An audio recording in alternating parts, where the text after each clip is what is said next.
नमस्कार साथियों, स्वागत है आप सभी का अपने ही YouTube चैनल परीक्षा प्रहार पर। मैं आप सभी का स्वागत करता हूं।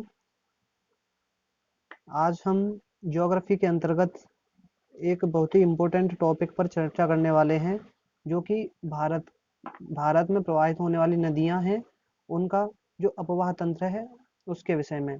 हमारे जो पीईटी के सिलेबस में एक ज्योग्राफी के अंदर टॉपिक दे रखा है, नदियां तथा उनकी घाटियां। तो उस पर आज हम चर्चा करने वाले हैं।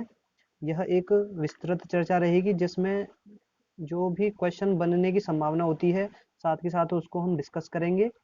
और कोशिश यह रहेगी कि आज हम जो पढ़ें उससे बनने वाला कोई भी प्रश्न हमसे गलत ना हो। तो दोस्तों, आज हम पढ़ेंगे भारत में जो नदियां हैं उनके अपवाह तंत्र को। ठीक है भाई, शुरू करेंगे। उससे एक बार वीडियो स्टार्ट होने से पहले चैनल को सब्सक्राइब कर दीजिए, वीडियो को शेयर कर दीजिए। ठीक है, अगर आप पहली बार जुड़े हैं तो हमारे चैनल को सब्सक्राइब कर दीजिए दोस्तों, और जो बेल आइकन है उसको ऑल पर दबा दीजिएगा, जिससे कि हमारी जितनी भी नई नई वीडियो हो वो आप तक सीधे पहुंच सके। दोस्तों, स्टार्ट करते हैं। तो सबसे पहले हम समझेंगे कि अपवाह तंत्र होता क्या है, व्हाट इज ड्रेनेज सिस्टम। तो मेरे भाई, किसी भी रीजन में कोई एक नदी बह रही है, तो उसमें आकर के जितनी भी मिलने वाली नदियां हैं, जो कि एक मुख्य नदी में अपने जल को गिराती हैं तथा उस मुख्य नदी के साथ प्रवाहित होते हुए जल का एक दिशीय प्रवाह सुनिश्चित करती हैं। ठीक है मेरे भाई। तो अपवाह तंत्र एक ऐसी व्यवस्था है अपवाह तंत्र एक ऐसी व्यवस्था है जिसमें कि एक मुख्य नदी अपनी सहायक नदियों के साथ मिलकर के जल के एक दिशीय प्रवाह का मार्ग बनाती हैं। ठीक है, टाइम ना लेते हुए, आपका समय बहुत कीमती है, हम जल्दी जल्दी से सारी नदियों के बारे में विस्तृत चर्चा करेंगे। तो मेरे भाई, अब देखते हैं कि जो हमारे भारत में नदियां हैं, अपवाह तंत्र है, वो कितने प्रकार के हैं और उनको हम किस नज़रिए से पढ़ेंगे। तो मेरे भाई, जो भारत में नदियां हैं वह दो तरीके से प्रवाहित होती हैं। नंबर एक पर अगर देखा जाए तो हिमालय अपवाह तंत्र है, और सेकंड देखा जाए तो प्रायद्वीपीय अपवाह तंत्र है। हिमालयन और भारत का जो पेनिनसुलर रीजन है। ठीक है, अगर हम हिमालयी अपवाह तंत्र की बात करें तो इसमें हम तीन अपवाह तंत्रों को पढ़ेंगे, जिसमें कि पहला होगा सिंधु नदी, इंडस रिवर सिस्टम। ठीक है, दूसरे पर होगा ब्रह्मपुत्र ब्रह्मपुत्र रिवर सिस्टम। जो थर्ड पोजीशन पर होगा वो होगा गंगा रिवर सिस्टम। ठीक है, अच्छा। हिमालय अपवाह तंत्र में हम उनका अध्ययन करेंगे जो कि हिमालय से निकलने वाली नदियां हैं। सिंधु नदी, उसके बाद देखा जाए गंगा नदी, फिर उसके बाद में ब्रह्मपुत्र नदी। जो भी हमारे उत्तर भारत में नदियां प्रवाहित होती हैं उनका अध्ययन करेंगे। प्रायद्वीपीय अपवाह तंत्र में हम जो पेनिनसुलर रीजन है इंडिया का, उसमें जितनी भी नदियां हैं उनकी हम विस्तृत चर्चा करेंगे। प्रायद्वीपीय अपवाह तंत्र में हम दो भागों में नदियों को पढ़ेंगे। सबसे पहला नदी तंत्र वह जो अरब सागर में नदियां गिरती हैं, उनका अध्ययन करेंगे। फिर उसके बाद में हम जो जितनी भी नदियां हैं बे ऑफ बंगाल में गिरती हैं उनका अध्ययन करेंगे। ठीक है मेरे भाई, अब स्टार्ट करते हैं। हिमालयी अपवाह तंत्र के अंतर्गत सिंधु नदी तंत्र, ब्रह्मपुत्र नदी तंत्र तथा गंगा नदी तंत्र का अध्ययन किया जाता है। आज हम चर्चा करेंगे सिंधु नदी के अपवाह तंत्र के बारे में। कोशिश करेंगे कि जितने भी फैक्ट हैं, जितने भी कॉन्सेप्ट हैं, उन पर हम अच्छे से चर्चा करें, जिससे कि एग्जाम में बनने वाला कोई भी प्रश्न गलत ना हो। और इसी पीडीएफ में मैंने इंडस रिवर सिस्टम से बनने वाले जितने भी इम्पोर्टेंट क्वेश्चन हैं, जिनकी संभावना बनी रहती है एग्जाम में आने की, उन सभी को डिस्कस किया है। यह पीडीएफ आप हमारे टेलीग्राम के चैनल से भी डाउनलोड कर सकते हैं। टेलीग्राम पर सर्च कर लीजिएगा परीक्षा प्रहार, या फिर लिंक हमने डिस्क्रिप्शन में दे रखी है, वहां से जाकर के डाउनलोड कर सकते हैं। तो मेरे भाई एक बार वीडियो को शेयर कर दीजिएगा और ज़्यादा से ज़्यादा शेयर करिएगा। चैनल को सब्सक्राइब कर लीजिए और वीडियो के साथ अंत तक बने रहिए। प्रायद्वीपीय अपवाह तंत्र के अंतर्गत अरब सागर में गिरने वाली नदियां तथा बंगाल की खाड़ी में गिरने वाली नदियों को हम अध्ययन करेंगे। अब सबसे पहले स्टार्ट करते हैं हम सिंधु नदी के अपवाह तंत्र से। सिंधु नदी अपवाह तंत्र में मेरे भाई देखा जाए तो हम इसकी 5 मुख्य सहायक नदियां हैं। मुख्य सहायक नदियां हैं कौन सी हैं, कौन सी हैं? तो मेरे भाई सिंधु नदी की सहायक नदियां हैं, वो हैं झेलम, चेनाब,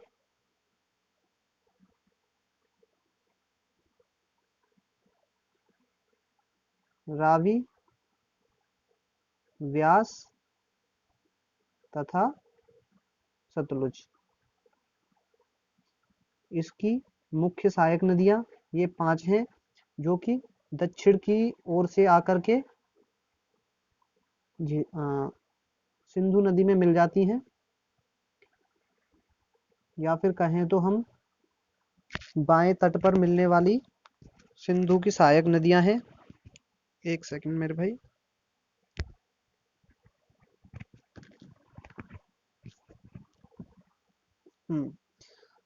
अब हम मैप पर पहले समझने का प्रयास करते हैं इन नदियों का, इनकी लोकेशन को, फिर उसके बाद में हम डिटेल में चर्चा करने वाले हैं।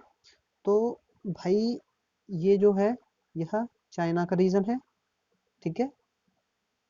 तिब्बत तिब्बत का रीजन है, जो कि चाइना के अंतर्गत है। तो तिब्बत में ही यहाँ पर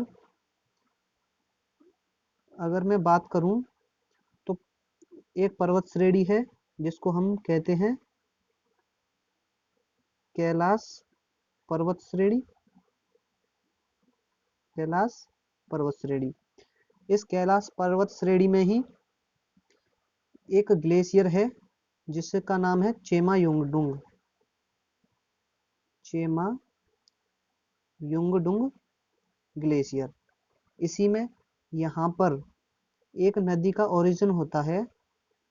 चेमा युंगडुंग ग्लेशियर पर एक स्थान है बोखरचू, जहाँ से ओरिजिन होता है इंडस रिवर का, या हम कहें तो सिंधु नदी का, ठीक है भाई। सिंधु नदी कैलाश पर्वत पर एक स्थान है बोखरचू, जहाँ से इसका उद्गम होता है, तथा यह 2880 किलोमीटर लंबी एक नदी है।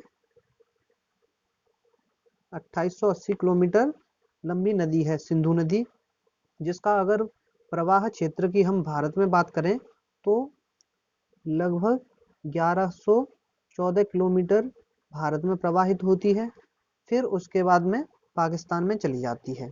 तो हम देखें तो भाई यहाँ पर तिब्बत में बोकरछू स्थान से यह इसका उद्गम होता है, फिर उसके बाद में यह कुछ उत्तर पश्चिम की ओर चलते हुए एक स्थान यहाँ पर यह भारत में लद्दाख वाले हिस्से से एंटर करती है, जिस स्थान का नाम है दमचौक, ठीक है भाई, दमचौक।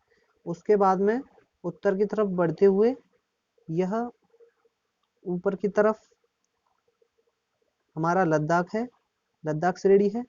नीचे की तरफ जास्कर श्रेणी है। तो यह प्रवेश करती है भारत में दमचौक से, फिर उसके बाद में यह, एक सेकंड, दमचौक से भारत में प्रवेश करने के बाद में यह लद्दाख तथा जास्कर श्रेणियों के मध्य प्रवाहित होते हुए, लद्दाख तथा जास्कर श्रेणियों के मध्य से बीच में से प्रवाहित होते हुए, और उसके बाद में यहाँ पर एक स्थान है पीओके वाले रीजन में, पाक ऑक्यूपाइड कश्मीर, जिस पर पाकिस्तान ने अधिकार कर लिया है। यहाँ पर एक जगह है चिल्लास, चिल्लास, जहाँ से यह पाकिस्तान में एंटर करती है। पाकिस्तान के मध्य से होकर के सिंधु नदी गुजरती है। ठीक है भाई, इसका जो ज़्यादातर एरिया है, प्रवाह क्षेत्र है, वह पाकिस्तान में है। सिंधु नदी पाकिस्तान के मध्य से होकर के गुजरती है। उसके बाद में अगर हम बात करें तो झेलम नदी की, झेलम नदी का अगर हम ओरिजिन देखें, एक सेकंड, झेलम नदी के हम अगर ओरिजिन की बात करें मेरे भाई, तो इसका ओरिजिन होता है जम्मू कश्मीर के अंदर एक झील है जिसे हम वेरीनाग झील या फिर कहें तो शेषनाग झील, जम्मू कश्मीर के अंदर वेरीनाग झील से एक नदी का उद्गम होता है जिसे हम झेलम नदी कहते हैं। अगर मैं बात करूं कि झेलम का जो पुराना नाम है वह क्या है, तो भाई पुराने समय में वैदिक काल में इस नदी को हम वितस्ता के नाम से जानते थे, जो कि 725 किलोमीटर लंबी एक नदी है, जो कि कहाँ से निकलती है, जम्मू कश्मीर में स्थित वेरीनाग झील से। अब मेरे भाई वेरीनाग झील से निकलने के बाद में जम्मू कश्मीर में ही एक लेक पड़ती है जिसे हम बोलते हैं वुलर झील। जम्मू कश्मीर की वेरीनाग झील से निकलने के बाद में यह वो सॉरी वुलर झील में प्रवेश करती है। फिर वुलर झील से गुजरते हुए ये पीओके वाले रीजन में मुजफ्फराबाद से लेकर के और मंगला तक, मुजफ्फराबाद से लेकर के मंगला तक पाकिस्तान की सीमा का, प्राकृतिक सीमा का निर्धारण करते हुए यह पाकिस्तान में चली जाती है। ठीक है भाई, उसके बाद में अगर हम बात करें तो पीओके वाले रीजन में यह मुजफ्फराबाद से मंगला तक की भारत और पाकिस्तान की प्राकृतिक सीमा का निर्धारण करती है। झेलम नदी पर ही जम्मू कश्मीर की राजधानी श्रीनगर स्थित है। तो भाई अगर पूछा जाए, मैं पूछूं आपसे कि श्रीनगर जो जम्मू कश्मीर की राजधानी है वह किस नदी के किनारे स्थित है, तो झेलम नदी के किनारे जम्मू कश्मीर की राजधानी श्रीनगर स्थित है। इसके बाद में एक झेलम की एक सहायक नदी है जिसको हम किशनगंगा कहते हैं।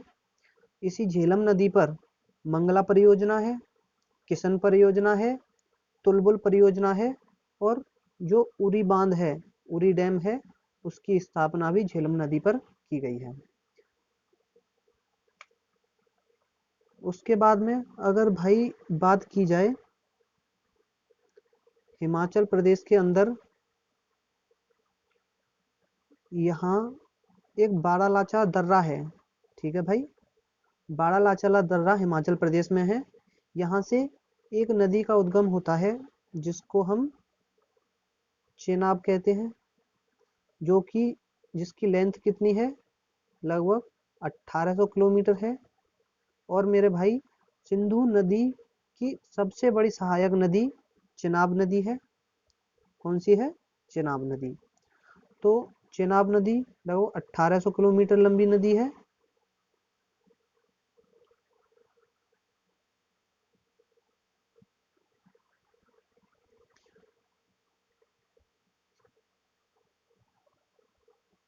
अगर चिनाब की बात की जाए तो हिमाचल प्रदेश में यह दो नदियों के संगम से या संयुक्त धारा से मिलती है, जिसका नंबर एक पहली धारा है, उसे हम चंद्रा के नाम से जानते हैं, तथा दूसरी धारा है जिसे हम भागा के नाम से जानते हैं। तो अगर मैं बात करूं कि चिनाब नदी कैसे बनती है, तो हिमाचल प्रदेश के अंदर बारालाचा दर्रे में दो धाराएं निकलती हैं, एक चंद्रा, दूसरी भागा। इन दोनों के संगम से जिस नदी का निर्माण होता है वह चिनाब नदी है, और इसी नदी को वैदिक काल में अस्किनी के नाम से जाना जाता था। क्वेश्चन बन जाता है कभी कभी कि अस्किनी किस नदी का पौराणिक नाम है। अस्किनी किस नदी का पौराणिक नाम है? तो मेरे भाई चिनाब नदी को हम वैदिक काल में अस्किनी के नाम से जानते थे। अब इसके बाद में भाई बात करते हैं रावी नदी की। तो वैदिक काल में इसे किस नाम से जाना जाता था? तो रावी नदी को पुरुषणी नाम से वैदिक काल में जाना जाता था।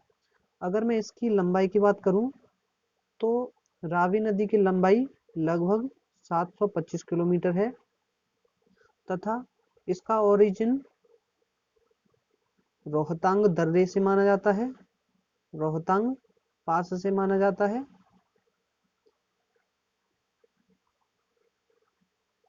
अगर इस रावी नदी पर बने हुए हम प्रोजेक्ट की बात करें तो इस नदी पर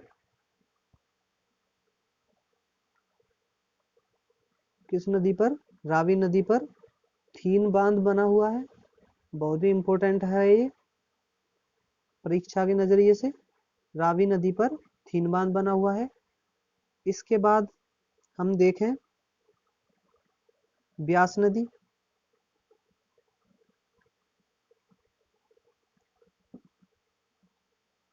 ब्यास नदी जो है इसकी लंबाई लगभग 625 किलोमीटर है, तथा अगर इसके उद्गम की बात की जाए तो यह हिमाचल में स्थित कुल्लू की पहाड़ियों से निकलती है। ठीक है भाई, कहाँ से? कुल्लू की पहाड़ियों से निकलती है, जो कि कहाँ पर है? रोहतांग दर्रे में अवस्थित है। ब्यास नदी का उद्गम स्थल रोहतांग दर्रे में स्थित कुल्लू की पहाड़ियों से होता है। यह इसकी लंबाई की बात करें तो 625 किलोमीटर लंबाई है इसकी। अच्छा, ये ब्यास नदी और इधर चेमायुंगडुंग ग्लेशियर में रागस्थाल से निकलने वाली सतलुज नदी है। ये दोनों नदी पाकिस्तान पर मिलती हैं। ये दोनों नदी पाकिस्तान में संगम बनाती हैं, और इन्हीं के संगम पर हरिके बांध है। हरिके बांध पंजाब में स्थित है, बहुत ही इम्पोर्टेंट है ये। पाकिस्तान की सिंचाई व्यवस्था इसी बांध के द्वारा होती है। यहाँ से एक नहर निकाली गई है, जिसे हम इंदिरा गांधी नहर बोलते हैं। इंदिरा गांधी नहर। ठीक है भाई। तो हरिके बैराज कहाँ पर स्थित है? पाकिस्तान में। किस नदी पर स्थित है? तो ब्यास और सतलुज के संगम पर। ठीक है भाई।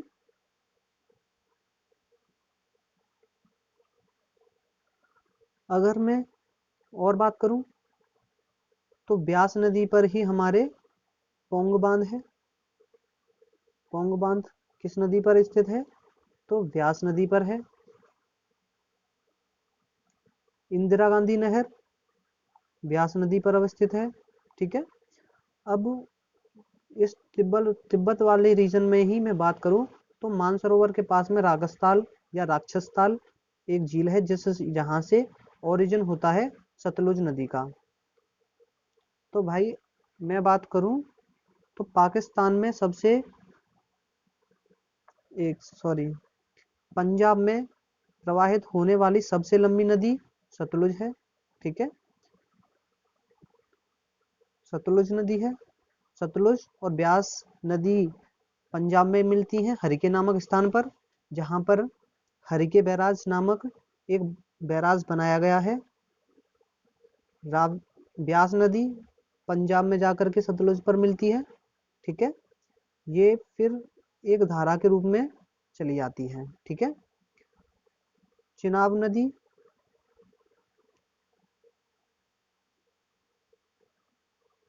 चिनाब नदी सिंधु की सबसे लंबी सहायक नदी है। अच्छा, अगर मैं बात करूं कि ये सिंधु नदी है, यह पूर्व से पश्चिम की ओर प्रवाहित होती है। तो भाई ये नदी है, अगर ये इधर की तरफ पश्चिम की तरफ प्रवाहित हो रही है, तो जो ऊपर से उत्तर से आकर के मिलेंगी वो दाई सहायक नदियां होंगी। दाई सहायक नदियां, दाई सहायक नदियां तथा दक्षिण से आकर मिलने वाली नदियां वो बाई सहायक नदियां हो जाएंगी। ठीक है, तो क्वेश्चन पूछ लेता है कि सिंधु नदी की बाईं ओर से मिलने वाली सहायक नदियां मुख्यतः कौन सी हैं? तब आंसर हो जाएगा झेलम, चेनाब, ब्यास, सतलज और रावी। ये मुख्य 5 नदियां हैं जो कि बाएं तट पर, सिंधु नदी के बाएं तट पर संगम बनाती हैं। तथा इसके बाद अगर दाईं ओर से मिलने वाली नदियों की बात की जाए, तब यहाँ लद्दाख वाले रीजन में एक ग्लेशियर है जिसका नाम है सियाचिन। यहाँ से निकलती है नुब्रा नदी। यहाँ पर सियाचिन के पास में ही एक ग्लेशियर है जिसको रीमो ग्लेशियर के नाम से जाना जाता है। किसके नाम से? रीमो ग्लेशियर के नाम से। इस रीमो ग्लेशियर से ही एक नदी का उद्गम होता है जिसे हम श्योक नदी कहते हैं। श्योक नदी उत्तर की ओर से, या बोले तो दाएं तट पर मिलने वाली सिंधु की सहायक नदी है। नुब्रा श्योक की सहायक नदी है। अच्छा, ये जो रीमो ग्लेशियर है इसी को हम एक और नाम से जानते हैं, तो इसे क्या कहते हैं? सियाचिन की जीभ किस ग्लेशियर को कहा जाता है? बहुत ही इंपॉर्टेंट क्वेश्चन है। तो सियाचिन की जीभ किस ग्लेशियर को कहा जाता है? आंसर हो जाएगा हमारा रीमो ग्लेशियर। इसके बाद में अगर मैं बात करूं कि दाएं तट में मिलने वाली सहायक नदियां, तो हमारी श्योक हो जाएगी, नुब्रा हो जाएगी। नुब्रा किसकी सहायक नदी है? श्योक की। उधर पीओके वाले रीजन में गिलगित हो जाएगी। अफगानिस्तान से निकलती है एक नदी जिसका नाम है काबुल नदी,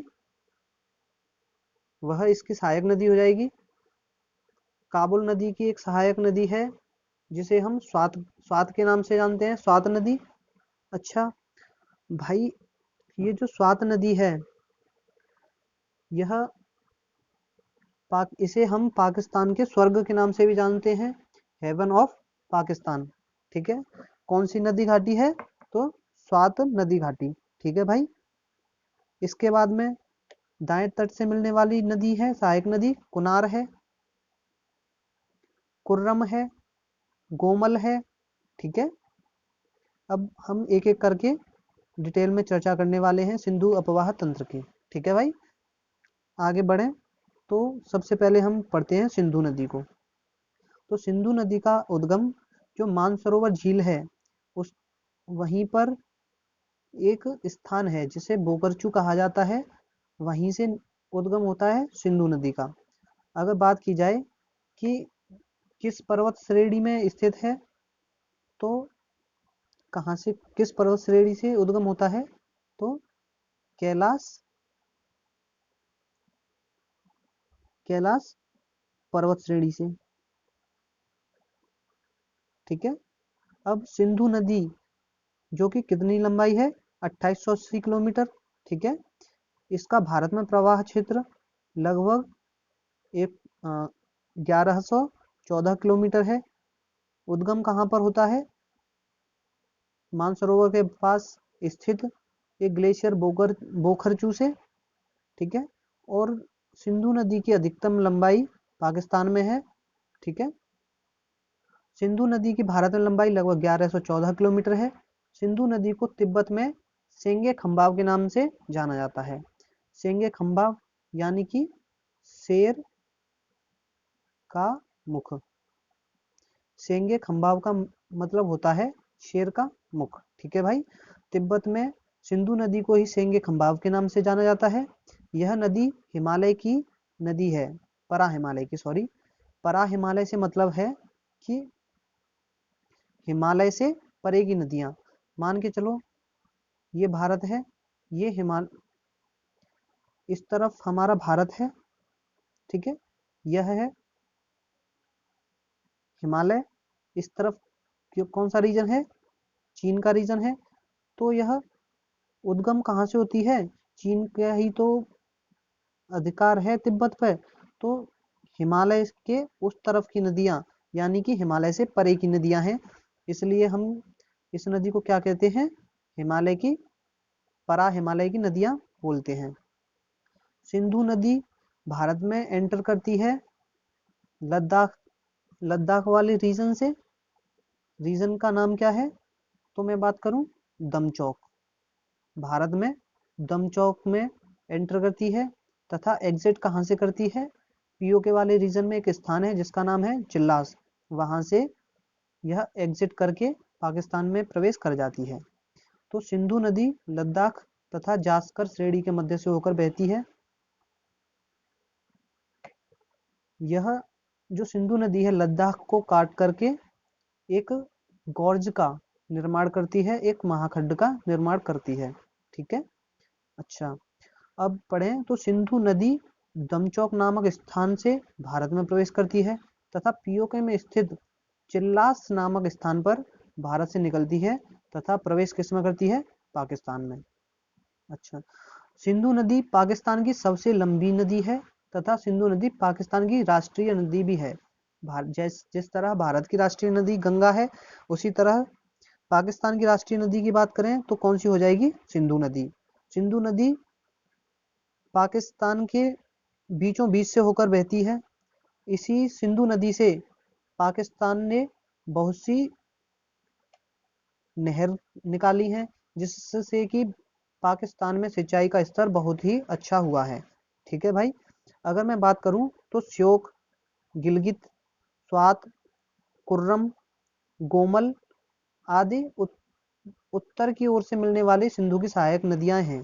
ठीक है, अगर मैं बाईं ओर से मिलने वाली या दक्षिण की ओर से मिलने वाली नदियों की बात करूं तो झेलम, चिनाब, रावी, सतलुज बाईं ओर से, या मैं बोलूं दक्षिण की ओर से मिलने वाली सिंधु की प्रमुख सहायक नदियां हैं। अब सिंधु अपवाह तंत्र पर मैं बात करूं अगली नदी, तो वह है झेलम नदी। इसे हम वैदिक काल में किसके नाम से जानते थे, तो वितस्ता के नाम से हम झेलम नदी को जानते थे। ठीक है, झेलम नदी को वैदिक काल में वितस्ता के नाम से जाना जाता था। झेलम नदी की मैं कुल लंबाई की बात करूं तो लगभग 725 किलोमीटर लंबी यह नदी है। इसका उद्गम जम्मू कश्मीर में स्थित एक झील है जिसे हम शेषनाग झील कहते हैं या वेरीनाग झील कहते हैं, जो कहां पर स्थित है, जम्मू कश्मीर में। वेरीनाग झील से उद्गमित होने के बाद में यह वुलर लेक में प्रवेश करती है। फिर वुलर लेक से निकलने के बाद में पीओके वाले रीजन में मुजफ्फराबाद से मंगला तक, ठीक है, मुजफ्फराबाद से मंगला तक यह भारत पाकिस्तान की नेचुरल बाउंड्री का निर्माण करती है। झेलम नदी वुलर झील से बहती हुई मुजफ्फराबाद से मंगला तक पाकिस्तान के साथ सीमा का निर्माण करती है तथा उसके बाद में चिनाब में मिल जाती है। मंगला परियोजना, किशनगंगा परियोजना, तुलबुल परियोजना तथा उरी बांध झेलम नदी पर ही स्थित परियोजनाएं हैं। ठीक है, जम्मू कश्मीर की राजधानी श्रीनगर, यह मोस्ट इंपोर्टेंट रहेगा। जम्मू कश्मीर की राजधानी श्रीनगर किस नदी पर स्थित है? तो आंसर हो जाएगा झेलम या फिर वितस्ता। ठीक है, इसके बाद में सिंधु नदी अपवाह तंत्र में हम अगली नदी देखें तो वह हो जाएगा चिनाब। चिनाब नदी को हम वैदिक काल में या इसका पौराणिक नाम हम देखें तो अस्किनी था। ठीक है, क्या नाम था? अस्किनी। चिनाब नदी को वैदिक काल में अस्किनी के नाम से जाना जाता था। अगर मैं बात करूं कि चिनाब की लंबाई कितनी है, तो यह लगभग 1800 किलोमीटर लंबी नदी है, जिसका उद्गम कहाँ से होता है? बारालाचाला दर्रे से, जो कि एक धारा के रूप में नहीं निकलती है। बारालाचाला दर्रे से दो धाराएं निकलती हैं, जिसमें पहली धारा चंद्रा है तथा दूसरी धारा भागा है। इन दोनों के संगम से जिस नदी का निर्माण होता है वह है अस्किनी, या मैं बोलूं चेनाब नदी। ठीक है, इसका उद्गम स्थान कहाँ पर है? तो हिमाचल प्रदेश में है। चेनाब नदी भारत में लगभग 1180 किलोमीटर तक प्रवाहित होती है। चेनाब नदी पर स्थित प्रमुख जो परियोजनाएं हैं वह बगलिहार परियोजना, पीर पंजाल रेल सुरंग, या इसे हम बनिहाल रेल सुरंग के नाम से भी जानते हैं। चेनाब नदी सिंधु नदी की सबसे बड़ी सहायक नदी है। ये जो चेनाब नदी है यह सबसे बड़ी सहायक नदी है सिंधु की। ठीक है, जम्मू कश्मीर के रियासी नामक स्थान पर, ठीक है, जम्मू कश्मीर में एक स्थान है जिसका नाम है रियासी। वहां पर विश्व के सबसे ऊंचे रेलवे ब्रिज का निर्माण हो रहा है। ठीक है, जो कि 2022 में तैयार हो जाएगा पूर्ण रूप से। इसके बाद में चौथी नदी सिंधु अपवाह तंत्र की हम देखें तो वह हो जाएगी रावी नदी। इसे हम पुरुषणी के नाम से भी जानते थे। कई बार एग्जाम में पूछ लेता है कि पुरुषणी के नाम से किस नदी को जाना जाता था, तो वह नदी हो जाएगी रावी नदी। अच्छा, अब रावी नदी को ऋग्वैदिक काल में पुरुषणी के नाम से जाना जाता था। अगर बात की जाए, मैं पूछूं आपसे कि इस रावी नदी की कुल लंबाई कितनी है, तो लगभग 725 किलोमीटर की इसकी लंबाई है। रावी नदी का उद्गम कांडला जिले में स्थित रोहतांग दर्रे से होता है, हिमाचल प्रदेश में। रावी नदी पर थीन बांध बना हुआ है। ठीक है, इसके बाद में अगली जो सिंधु अपवाह तंत्र में नदी है वह है व्यास नदी। व्यास नदी का हम वैदिक काल में विपाशा के नाम से जानते थे। व्यास नदी को वैदिक काल में विपाशा के नाम से जाना जाता था, जिसकी कुल लंबाई 625 किलोमीटर थी। ठीक है, यह हिमाचल प्रदेश में कुल्लू की पहाड़ियों से निकलती है। व्यास नदी सतलुज की सहायक नदी है। ठीक है, सतलुज जिसका उद्गम रागस्ताल मानसरोवर के पास से होता है तिब्बत में, उसकी सहायक नदी है व्यास नदी। इसी नदी पर पंजाब में जब सतलुज का और व्यास नदी का पंजाब के हरिके नामक स्थान पर संगम होता है, वहीं पर एक ब्रिज बनाया गया है जिसे हरिके ब्रिज कहते हैं। ठीक है, व्यास नदी सतलुज की सहायक नदी है। हिमाचल प्रदेश के दो बहुत ही महत्वपूर्ण शहर कुल्लू तथा मनाली, यह बहुत ही इंपॉर्टेंट होने वाला है कि कई बार पूछ लेता है कि कुल्लू तथा मनाली दो शहर हिमाचल प्रदेश के किस नदी के किनारे स्थित हैं, तो यह है व्यास नदी के किनारे। ठीक है, हिमाचल प्रदेश के कुल्लू तथा मनाली दो शहर हैं जो कि कहाँ पर स्थित है? हिमाचल प्रदेश में। और श्रीनगर जो जम्मू कश्मीर की राजधानी है वो किस नदी पर स्थित है? झेलम नदी पर। इंदिरा गांधी नदी परियोजना इसी नदी पर स्थित है। पोंग बांध व्यास नदी पर बनाया गया है। सतलुज नदी, अगली नदी की बात करें तो सतलुज नदी है जिसका उद्गम कहाँ से होता है? राकस्थाल। तिब्बत से होता है, ठीक है। इसका पौराणिक नाम क्या था? सतुद्री था। इस नदी की लंबाई लगभग 1500 किलोमीटर है सतलुज की। सतलुज नदी का जो उद्गम है वो मानसरोवर झील के समीप राकसताल या राक्षसताल से होता है। सतलज नदी पंजाब में बहने वाली सबसे सर्वाधिक लंबी नदी है। तिब्बत में अगर बात की जाए तो सतलज नदी को ही लॉन्गचेन खंबाव के नाम से जाना जाता है। भाखड़ा नागल बांध, नाफ्था झाकरी बांध इसी नदी पर स्थित दो परियोजनाएं हैं।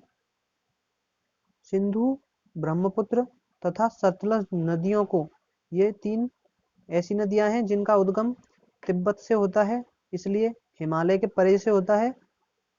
इसलिए हम इनको क्या बोलते हैं? ट्रांस हिमालयन रिवर्स बोलते हैं, परा हिमालय नदियां बोलते हैं। अब मैं बात करूं कि जो सिंधु नदी जल समझौता है वह क्या है। तो भाई सन 16 सितंबर 1916 को कराची के अंदर एक समझौता हुआ था, ठीक है। किस किस के बीच हुआ था? भारत तथा पाकिस्तान के बीच में। इसकी मध्यस्थता किसने की थी? तो विश्व बैंक ने की थी इसकी मध्यस्थता। कब हुआ था? 16 सितंबर 1916 को। जिसे जो कहाँ पर हुआ था? कराची में, पाकिस्तान के कराची में, जिसे सिंधु समझौते के नाम से जाना जाता है। तो इस समझौते में जो मध्यस्थता की थी वह विश्व बैंक ने की थी। इस समझौते के अनुसार यह निर्णय लिया गया था कि जो उत्तर की तरफ बहने वाली नदियां हैं, सिंधु, झेलम तथा चेनाब, ये तीन नदियां हैं, सिंधु, झेलम तथा चेनाब। इन नदियों के पानी का भारत केवल 20% उपयोग या उपभोग करेगा। बाकी 80% जल का उपभोग या उपयोग पाकिस्तान करेगा, ठीक है। इसके बाद में जो पूर्वी तीन नदियां थी, रावी, ब्यास तथा सतलुज, इनके जल का लगभग 80% भारत इस्तेमाल करेगा। 20% यूज कौन करेगा इनके पानी का? तो वो करेगा पाकिस्तान। अब एक सीक्वेंस में देखें उत्तर से दक्षिण की ओर, ये सीक्वेंस क्या है। तो सबसे उत्तर में सिंधु नदी है, उसके बाद झेलम नदी है, फिर उसके बाद में चेनाब नदी है, उसके बाद में रावी नदी है, उसके बाद में व्यास नदी है, फिर सबसे लास्ट में सतलुज नदी है।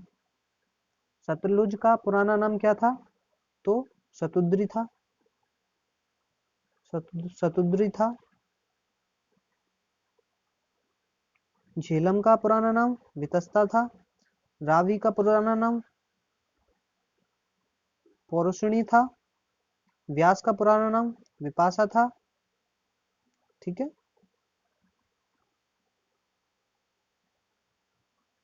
एक सेकंड, ये चेनाब नदी का पुराना जो नाम था वो था अस्किनी, ठीक है। अब सिंधु नदी की सहायक नदियां श्योक, रीमो ग्लेशियर से निकलती है। रीमो ग्लेशियर को सियाचिन की जीभ के नाम से भी जानते हैं, द टंग ऑफ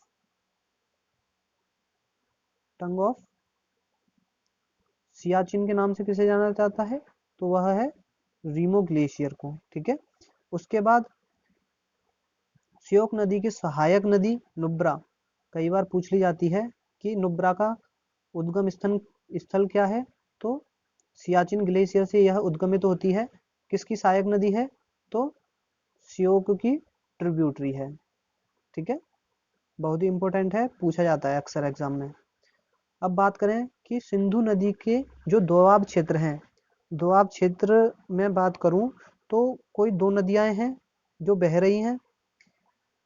यह एक नदी है, यह दूसरी नदी है।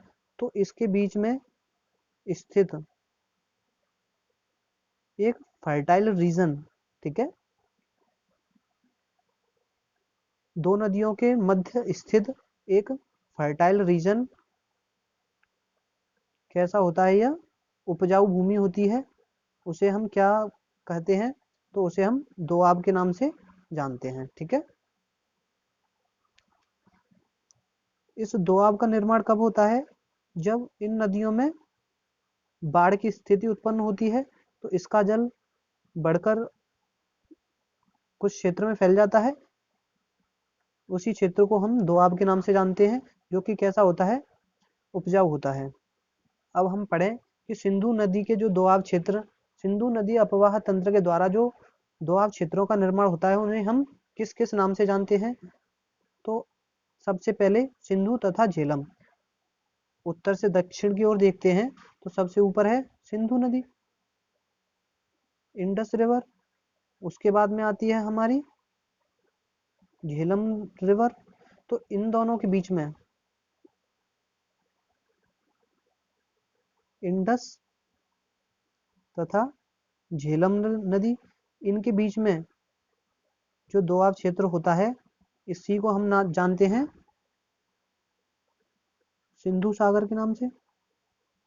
ठीक है, इसके बाद अगर बात करें, उसके बाद में देखा जाए तो झेलम तथा चिनाब, ऊपर यह झेलम है, नीचे चिनाब नदी है, इनके बीच में जो दोआब क्षेत्र बनता है,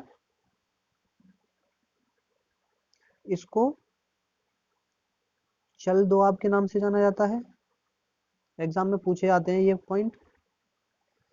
उसके बाद उत्तर की तरफ चिनाब तथा दक्षिण की तरफ रावी नदी है, इनके बीच में जो उपजाऊ क्षेत्र है, जो उपजाऊ रीजन है, दोआब है, इस नदी को रचना दोआब के नाम से जाना जाता है, रचना दोआब के नाम से जाना जाता है। उसके बाद में बात करें तो उत्तर की तरफ रावी नदी है, दक्षिण की तरफ व्यास नदी है, इनके बीच में दो उपजाऊ भूमि, फर्टाइल रीजन है, जिस दोआब का निर्माण होता है, उस दोआब को हम बारी दोआब के नाम से जानते हैं, बारी दोआब के नाम से जाना जाता है। अब सबसे लास्ट हम बात करें तो व्यास नदी, ऊपर से व्यास नदी है, नीचे दक्षिण की तरफ सतलुज नदी है। इन दोनों के बीच में जो फर्टाइल रीजन है, जो दोआब एरिया है, उसे हम बिस्ट के नाम से जानते हैं, बिस्ट दोआब। ठीक है, अब हम पढ़ेंगे जो इंडस रिवर सिस्टम है, उससे रिलेटेड जो मेन क्वेश्चन बनेंगे एग्जाम में उन। तो अब बात करी जाए कि निम्न में से कौन सी नदी सिंधु की सहायक नदी नहीं है।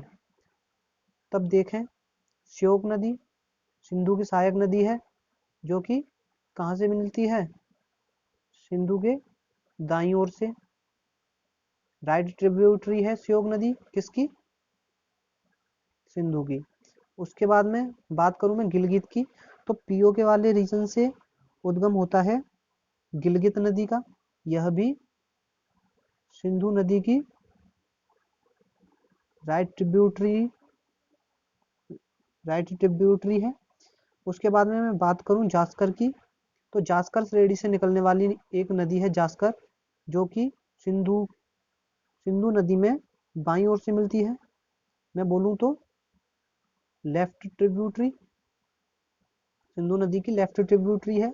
लूनी नदी इसकी सहायक नदी नहीं है, तो इसका सही आंसर क्या हो जाएगा, लूनी नदी। ठीक है भाई, स्क्रीनशॉट लेते चलिएगा, बहुत ही इंपॉर्टेंट होने वाले हैं। हो सकता है यहाँ से एक दो क्वेश्चन आपको पीईटी वाले एग्जाम में देखने को मिल जाए। नेक्स्ट क्वेश्चन है, सिंधु नदी से संबंधित हमें कुछ कथन दिए गए हैं, जिनको हमें पढ़ना है और विचार करना है और उससे संबंधित उत्तर को टिक करना है। तो मैं बात करूं कि हमने चर्चा की थी अभी, सिंधु नदी है जिसका उद्गम कहाँ से होता है, तो मानसरोवर के पास एक स्थान है बोकरचू, जहाँ से इसका तिब्बत में उद्गम होता है। तिब्बत में इस नदी को सेंगे खंबाब के नाम से जाना जाता था। अगर सेंगे खंबाव का हम मतलब समझें तो यह होता है शेर का मुख। ठीक है, तिब्बत में सिंधु नदी को सेंगे खंबाव के नाम से जाना जाता है, तो तिब्बत में इसे सेंगे खंबाव के नाम से जाना जाता है। बिल्कुल ठीक है। इसका उद्गम कैलाश श्रेणी में स्थित बोकरचू से होता है। बिल्कुल सही है भाई, क्योंकि हिमालय का एक हिस्सा है जो कि तिब्बत में है, उसे हम किस नाम से जानते हैं? कैलाश श्रेणी के नाम से। कैलाश श्रेणी में ही एक ग्लेशियर है, चेमायुंगडुंग ग्लेशियर। उसी में मानसरोवर झील तथा बोकरचू ग्लेशियर है। तो यह बोकरचू से निकलने वाली एक नदी है सिंधु। तो आंसर इसका कथन सेकंड भी सही है स्टेटमेंट। तो हम देखें तो पहला गलत, केवल दूसरा गलत, पहला व दूसरा दोनों सही है। इसका राइट आंसर हो जाएगा ऑप्शन नंबर थर्ड। ठीक है, स्क्रीनशॉट ले लीजिए, आगे चलें। किस नदी पर हरिके बैराज स्थित है? तो मैंने आपको बताया था कि मानसरोवर के पास में ही तिब्बत में राकस ताल से ओरिजिन होता है सतलुज नदी का। ठीक है, हिमाचल प्रदेश में ब्यास नदी निकलती है। ये दोनों नदी पंजाब के हरिके नामक स्थान पर मिलती हैं। इसी हरिके नामक स्थान पर पंजाब में हरिके बांध का निर्माण हुआ है। तो अब हम देखें चिनाब नदी पर, गलत है। चिनाब नदी पर कौन सा है हमारा? सलाल है, बगलेहार है, पीर पंजाल रेल सुरंग। ये तीनों की तीनों कहाँ पर स्थित हैं? तो चिनाब नदी पर स्थित हैं।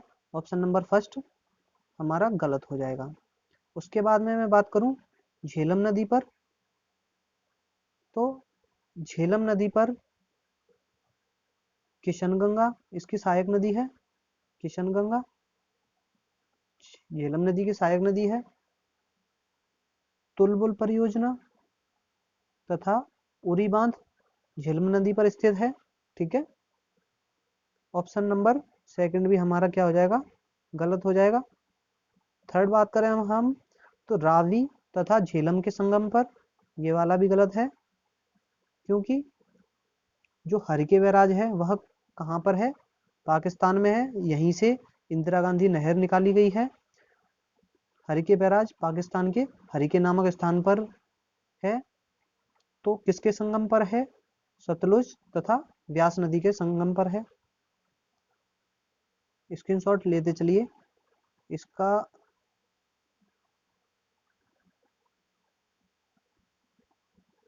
एक सेकेंड, इसका अगर मैं बात करूं तो ऑप्शन नंबर डी एकदम सही हो जाएगा। ठीक है भाई, स्क्रीनशॉट ले लो, आगे बढ़ते हैं। भाई ये जो पीडीएफ है यह हमारे टेलीग्राम चैनल परीक्षा प्रहार पर जाकर के आप सर्च कर लीजिए टेलीग्राम पर, या फिर लिंक हम डिस्क्रिप्शन में दे देंगे।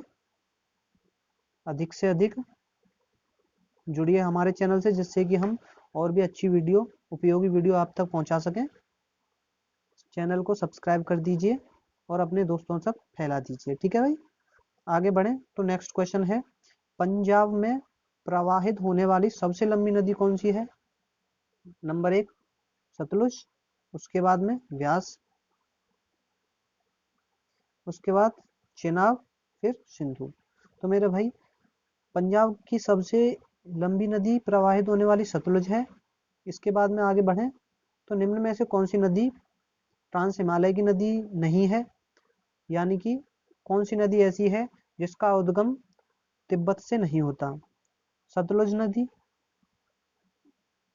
सतलुज नदी को लोंगचेन खंबाव के नाम से भी जानते हैं तिब्बत में। इसका उद्गम उद्गम राकसताल कहाँ पर स्थित है? तिब्बत में। तिब्बत से होता है तो यह परा हिमालय की नदी हो जाएगी, इसलिए आंसर नहीं है। सिंधु नदी, इसका उद्गम तिब्बत में बोकरचू स्थान से होता है, तो ये भी नहीं होगी। इसके बाद में व्यास नदी, ब्रह्मपुत्र नदी, इसका उद्गम चेमायोंगडुंग ग्लेशियर से होता है तिब्बत में। ये भी आंसर नहीं होगा। आंसर क्या हो जाएगा हमारा? व्यास नदी। व्यास हिमाचल में व्यास कुंड से, कुल्लू की पहाड़ियों से निकलती है ये नदी। आगे बढ़े। दुलहस्ती हाइड्रो इलेक्ट्रिसिटी स्टेशन कहाँ पर स्थित है? दुलहस्ती हाइड्रो पावर स्टेशन, तो यह है मेरे भाई चेनाब नदी पर। सतलुज नदी पर तो भाखड़ा नागल बांध है, नाफ्था झाकरी बांध है, नाफ्था झाकरी बांध, ठीक है। उसके बाद में बात करें, सिंधु नदी किन दो पर्वत श्रेणियों से होकर के गुजरती है? सिंधु नदी, इसका उद्गम होता है तिब्बत से, भारत में प्रवेश करती है यह लद्दाख रीजन में। तो जगह कौन सी है? दमचौक से, ठीक है। उसके बाद में यह लद्दाख श्रेणी को काटती हुई, यह लद्दाख तथा जास्कर है, यह लद्दाख श्रेणी को काटती हुई फिर इन दोनों की लद्दाख तथा जास्कर श्रेणियों के मध्य होकर के गुजरती है। इस बात पर हम चर्चा कर चुके हैं अच्छी तरीके से, ठीक है। तो हम देखें तो पीर पंजाल तथा धौलाधर के बीच में, गलत है। अरावली सतपुड़ा, गलत है। काराकोरम लद्दाख, ये भी गलत है। इसका आंसर है लद्दाख, ठीक है भाई। स्क्रीनशॉट ले लीजिए, आगे चलते हैं। निम्न में से कौन सी नदी वुलर झील से होकर के गुजरती है? तो चेनाब, सतलुज, झेलम, व्यास। मेरे भाई झेलम नदी, इसका उद्गम होता है वेरीनाग झील, जो कि कहाँ पर है? जम्मू कश्मीर में है। वेरीनाग से निकलने के बाद में यह वुलर झील में, वुलर झील से गुजरती हुई फिर पीओके वाले रीजन में भारत तथा पाकिस्तान की सीमा का निर्धारण करती है, मुजफ्फराबाद से कहाँ तक? मंगला तक। तो इसका सही आंसर हो जाएगा ऑप्शन नंबर बी। ये बहुत ही इंपॉर्टेंट बात कि ये जो जम्मू कश्मीर की राजधानी श्रीनगर है, वह कहाँ, किस नदी पर स्थित है? तो झेलम नदी पर, ठीक है। उसके बाद में श्योक की सहायक नदी कौन सी है? गिलगित नहीं है, मैंने आपको बताया था। इसकी श्योक की सहायक नदी है, श्योक की सहायक नदी है भाई नुब्रा, ठीक है। काबुल नदी, यह अफगानिस्तान में बहती है, जो कि लगभग 700 किलोमीटर लंबी है। अफगानिस्तान में अफगानिस्तान में 640 किलोमीटर लगभग, और पाकिस्तान में लगभग कितना? 160 किलोमीटर बहती हुई सिंधु नदी में दाएं तट से मिलने वाली सहायक नदी है सिंधु की, ठीक है। उसके बाद में आगे चलते हैं। तो निम्न नदियों में से कौन सी नदी हिमालय की सभी श्रेणियों को काटती है? तो इसमें रावी नदी नहीं है, व्यास नदी नहीं है, चिनाब नदी नहीं है। इसका आंसर सही है सतलज। क्यों? क्योंकि यह सतलज नदी रागस्थान से निकलने के बाद में हिमाचल प्रदेश में प्रवेश करती है। कैसे करती है? तो मेरे भाई इसमें हिमालय की 3 रेंज पड़ती हैं। सबसे ऊपर ट्रांस हिमालय, उसके बाद में लघु हिमालय, उसके बाद में शिवालिक हिमालय। तो यह इन तीनों श्रेणियों को काटती हुई सिपकीला दर्रे से हिमाचल प्रदेश में प्रवेश करती है, ठीक है। तो इसका आंसर कौन सा हो जाएगा? सतलुज एकदम सही हो जाएगा। स्क्रीनशॉट ले लिया करिए। आगे बढ़ते हैं। तो निम्न में से किस नदी का उद्गम भारत में नहीं है? व्यास नदी हिमाचल प्रदेश, चिनाब नदी हिमाचल प्रदेश, रावी नदी हिमाचल प्रदेश। तो चिनाब नदी किससे? चंद्रा तथा भागा की संयुक्त धारा को हम चिनाब के नदी के नाम से जानते हैं। सतलुज नदी तिब्बत में निकलती है, किस नाम से जानी जाती है तिब्बत में? लोंगचेन खंबाब के नाम से। कहाँ से निकलती है? तो राकस या राक्षस ताल से निकलती है, ठीक है। आगे बढ़े। सिंधु जल समझौता हुआ था, सिंधु जल समझौता, तो मेरे भाई सिंधु जल समझौता हुआ था 16 सितंबर 1947, गलत है। 15 अगस्त 1947, गलत है। इसके बाद में बढ़े तो 16 सितंबर 1960, यह बिल्कुल सही है। 9 जनवरी 1915, यह भारतीय प्रवासी दिवस के नाम से 9 जनवरी को भारतीय प्रवासी दिवस मनाया जाता है। क्यों? क्योंकि 9 जनवरी 1915 को महात्मा गांधी साउथ अफ्रीका से भारत लौटे थे। ठीक है, इसका सही आंसर हो जाएगा 16 सितंबर 1960। तो मेरे भाई क्या था सिंधु समझौता? तो भारत और पाकिस्तान के बीच हुआ था। मध्यस्थता की थी वर्ल्ड बैंक ने। ठीक है, जो कि सिंधु, झेलम तथा चिनाब नदी थी। इन तीनों का 80% पानी का यूटिलाइज करेगा पाकिस्तान, 20% का भारत। ठीक है, और जो पूर्व में प्रवाहित होने वाली नदियां थी, रावी, व्यास तथा सतलुज, इनका 80% यूटिलाइज करेगा भारत, 20% यूटिलाइज करेगा पाकिस्तान। ठीक है, ये थी हमारी सिंधु समझौता। उस समय वर्ल्ड बैंक ने इसकी मध्यस्थता की थी। भारत के उस टाइम पर प्रधानमंत्री जवाहरलाल नेहरू थे। कब? 1960 में। पाकिस्तान की तरफ से प्रेसिडेंट थे अयूब खान। ठीक है, ये भी यहाँ से भी क्वेश्चन पूछा जा सकता है। आगे चलें तो भाई जो आज का सेगमेंट था वह यहीं तक था। आशा करता हूँ कि मैं आपको समझाने में सक्षम रहा हूँगा। अगर तो भाई अगर आप पहली बार हमारे चैनल से जुड़ रहे हैं तो चैनल को सब्सक्राइब कर दीजिए, बेल आइकन को ऑल पर प्रेस कर लीजिए, जिससे कि सारी वीडियोस आप तक पहुंच सकें। और हमारे चैनल को सब्सक्राइब कर दीजिए, वीडियो को लाइक कर दीजिए, शेयर कर दीजिए, अपने सभी भाइयों तक पहुंचाइए। नेक्स्ट जो टॉपिक हो आप उसे कमेंट भी कर सकते हैं, वरना इसी से रिलेटेड मैं दूसरा पार्ट लेके आऊँगा। यह पहला पार्ट था। ठीक है भाई, पीटी में कोशिश की जाएगी कि एक दो क्वेश्चन यहाँ से देखने को मिल जाएं, भारत का जो अपवाह तंत्र है वहाँ से। बाकी बहुत ही इम्पोर्टेंट है ये क्लास, शेयर करिए। ठीक है भाई।